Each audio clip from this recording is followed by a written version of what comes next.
To Ukraine, where there are reports tonight of artillery fire near a major port city on the southern coast after a ceasefire began yesterday. As Charlie D'Agata shows us, it's happening in an area where the battle for control kept going right up until the start of that shaky truce.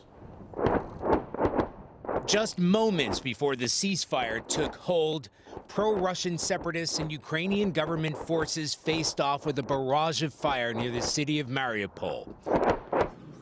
Today, there wasn't much left in the battlefield but smoldering Ukrainian artillery weapons and wrecked abandoned tanks. Although there have been reports of ceasefire violations from both sides, for the most part, there's been a halt to 5 months of fighting that's left more than 2,500 people dead.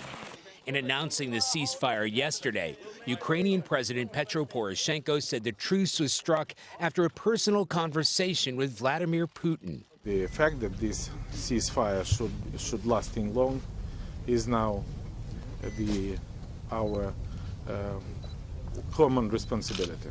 The two leaders spoke again today and agreed the ceasefire is holding, but there's work to be done to make sure it sticks. The 12-point plan calls for an exchange of prisoners and the pullback of heavy artillery from major cities.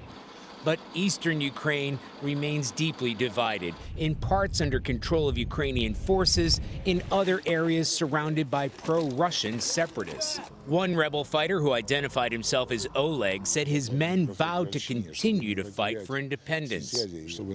We will have our own president, our own currency, our own banking system, he said, and we won't obey Poroshenko. It may have brought an end to the fighting and bloodshed for now, but the ceasefire is more like a stalemate. Ramping up tensions even further, the U.S. and Europe are threatening to hit Moscow with the toughest sanctions yet, this time taking aim at the energy sector. And Jim, today Russian officials said if that happens, Moscow will have no choice but to retaliate. Charlie D'Agata reporting from our London newsroom tonight. Charlie, thank you.